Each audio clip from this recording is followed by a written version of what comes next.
అనుకోవచ్చు. ఇప్పుడు అంటే పోలీసులు చెప్పని నిజాలు అని చెప్పి కొన్ని వార్తలు వైరల్ అవుతున్నాయండి. ఎందుకంటే Vijayashanti Reddy 31st early morning అని చెప్పొచ్చు, 30th లేట్ నైట్ 12 గంటల తర్వాత చర్లపల్లి ఘటకేశ్వరం మధ్యలో ఆమె రైలు కింద గూడ్స్ రైలు కింద పడి ఆమె తర్వాత ఇద్దరు పిల్లలు చైతన్యారెడ్డి, విశాల్ రెడ్డి కూతురు కొడుకుతో సహా ఆమె చనిపోయింది. సో అప్పటి నుంచి కూడా జనంలో చాలా విస్తృతంగా ఈ మధ్య కాలంలో ఏ సంఘటన కూడా ఇంత విస్తృతంగా జనంలోకి వెళ్ళలేదు. ఎక్కువ మంది షాక్ అయ్యారు, బాధపడ్డారు. ముఖ్యంగా ఇద్దరు పిల్లల్ని అంత దారుణంగా చంపేయడం, తర్వాత అందుకోసం కారణాలని అందరూ కూడా అన్వేషించారు. సో దానికి తగినట్టుగా 9 రోజులు పోలీసులు టైం తీసుకున్నారు. వాళ్ళ టైం తీసుకోవడం తప్పేం లేదు, ఎందుకంటే ఫోను తర్వాత ల్యాప్టాప్ ఇవంతా కూడా ఫోరెన్సిక్ సైన్స్ ల్యాబ్ నుంచి రావాలి, రిపోర్ట్ రావాలి. అట్లాగే అనేక మందిని విచారించాలి. రెండోది ఒకే కేసు ఏం కాదు, వాళ్ళకి చాలా కేసులు ఉంటాయి, చాలా వేరే రకమైన డ్యూటీలు ఉంటాయి. అందుకని టైం తీసుకోవాల్సి వచ్చింది. అంటే ఈ హత్య అనుకోండి, ఇమీడియట్ గా హంతకులు ఎవరో పట్టేసుకోవచ్చు, సీసీటీవీలు ఫోన్లు చూస్తే తెలుసుకోవచ్చు. ఇది ఆత్మహత్య. కారణాలేమో బయటికి మామూలుగా కనబడే కారణాలు, ఆర్థిక కారణాలు ఏమి లేవు.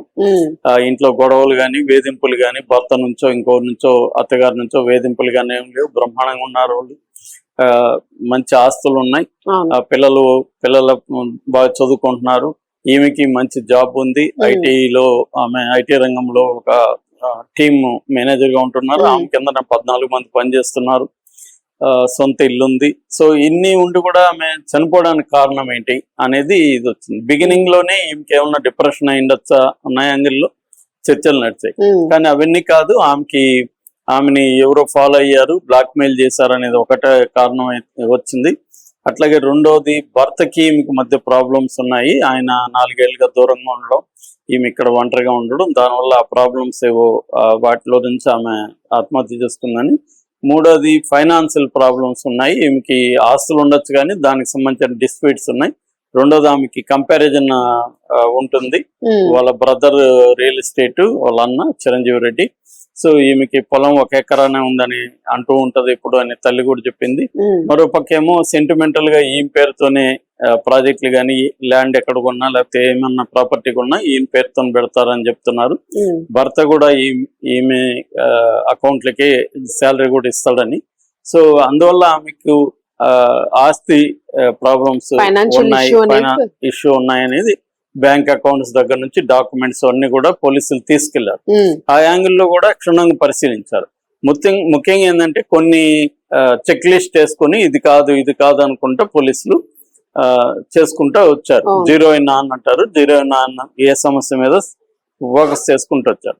ఫైనల్ గా వాళ్ళు ఏంటంటే ఒక్క ముక్కలో తేల్చేశారు. అంటే ఇది పెద్ద ఇదయ్యి దానికి సంబంధించి ఒక డీటెయిలింగ్ వెర్షన్ అది చెప్పలేదు. చెప్పకుండా ఏం చేశారు, డిప్రెషన్ తో ఆత్మహత్య చేసుకుందని ఒక ముక్కలో తేల్చేశారు. అది జనాలకి ఎవరికి కన్విన్సింగ్ గా లేదు, నమ్మశక్యంగా లేదు. అదే డీటెయిల్ గా చెప్పాలి. ఇప్పుడు డిప్రెషన్ సరే, డిప్రెషన్ కి మళ్ళీ కారణాలు ఏంటి, మనుషుల పరిస్థితుల, ఆమెకి ఏమన్నా డబ్బులు సరిపోకపోవడం, డిప్రెషన్ కూడా కారణాలు ఉంటాయి. అయితే మేజర్ కారణాలు డిప్రెషన్ కి నేను చాలాసార్లు చెప్పాను ఆల్రెడీ, మన జెనెటికల్ కారణాలు ఎక్కువ ఉంటాయి అన్నమాట. హెరిటబిలిటీ అని కూడా దాన్ని పిలుస్తారు. అదే దాదాపు 30 నుంచి 50% వరకు జెనెటికల్ కారణాలే ఇండియాలో ఉన్నాయనేది సైకాలజిస్టులు రివ్యూలో తేలింది. మామూలుగా అయితే ఇలాంటి జరిగినప్పుడు పోలీసులు ఏం చేయాలంటే, పోలీస్ అంటే ప్రభుత్వం సైకలాజికల్ ఆటాప్సీ అంటారు.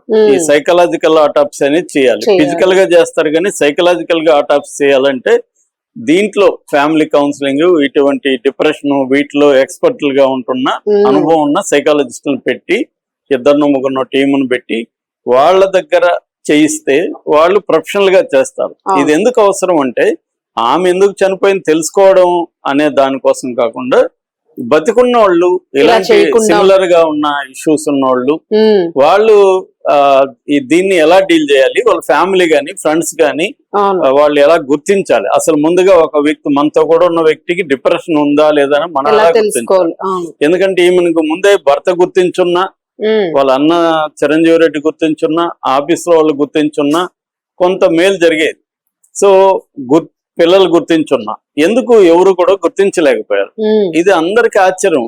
చాలా మంది అడుగుతున్నది ఏమంటే, అంత వీళ్ళు చెప్తున్నంత సివియర్ డిప్రెషన్ ఉంటే ఆమె అసలు జాబ్ ఎలా చేయగలిగింది, 14 మందిని ఎలా ఆర్గనైజ్ చేయగలిగింది, ప్రాజెక్ట్స్ అంతా టైంకి ఎలా డెలివరీ చేయగలిగింది, ఇది ఆశ్చర్యంగా ఉంది అనేది అందరూ అంటున్నారు. సో ఒక పక్క ఆమె ఫీర్జాదిగూడలో ఇల్లు కట్టిస్తుంది, అక్కడ కూడా 2 వారాల ముందు కూడా వెళ్ళింది, తల్లితో కలిసి పూజ చేసి వచ్చింది. అక్కడ ప్రవీణ్ అని అక్కడ వాచ్మెన్ కూడా చెప్పాడు.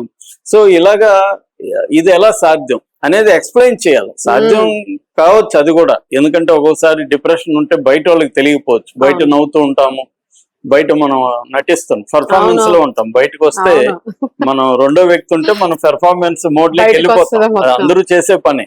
సో కాబట్టి తెలియకపోవచ్చు, కానీ తెలియకపోయినా ఆ లక్షణాలు ఎలా ఉంటాయి, ఈమె కేసును కేస్ స్టడీగా తీసుకొని కానీ చెప్పి దాని చుట్టూ అవేర్నెస్ క్రియేట్ చేస్తే చాలా వరకు మేలు జరిగేది.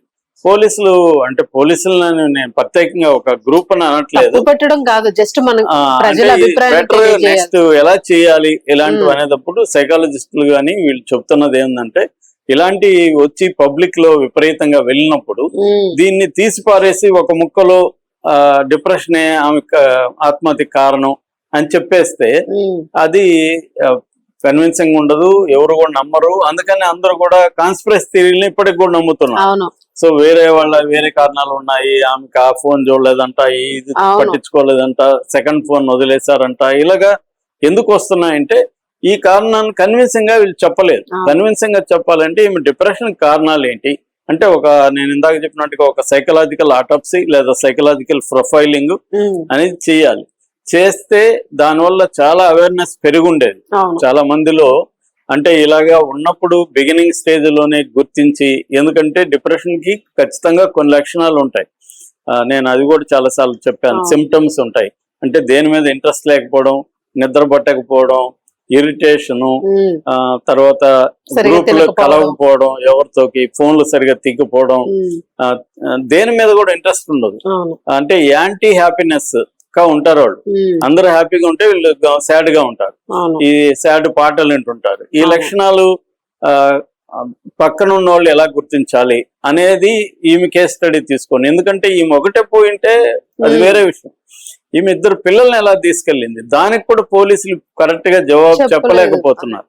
ఆమె కంట్రోల్లో ఉంటారు, వాళ్ళు ఆమె ఏం చెప్పినా చేస్తారు అని చెప్పేస్తున్నారు. కానీ ఆమె ఏం చెప్పినా ఎలా చేస్తారు, చనిపోతాం అనుకున్నప్పుడు మినిమం రియాక్షన్, ఒక ఆర్గ్యుమెంట్, అమ్మా ఎందుకు చనిపోతావమ్మా, మాకు చనిపోవాలని లేదమ్మా, నువ్వు కూడా చనిపోవద్దు అని ఎవరైనా పిల్లలు చెప్తారు కదా. అదేదో గుడ్డిగా వాళ్ళు రా అంటే వెళ్ళిపోయినట్టుగా. అంటే వాళ్ళేమి మెంటల్లీ రిటార్డెడ్ కిడ్స్ కాదు, యాక్టివ్గా ఉంటాడు అబ్బాయి, చదువులు చురుకు కాకపోయినా మిగతా విషయాలు యాక్టివ్ అని ఆ ప్రిన్సిపాల్ చెప్తున్నాడు. ఆ అమ్మాయి చదువులు చురుకు, ఇద్దరు చాలా యాక్టివ్ గా ఉన్నారు. రెండోది వాళ్ళేం చిన్నపిల్లలు కాదు, 18 ఏళ్ల పాప, 17 ఏళ్ల బాబు. సో వీళ్ళిద్దరూ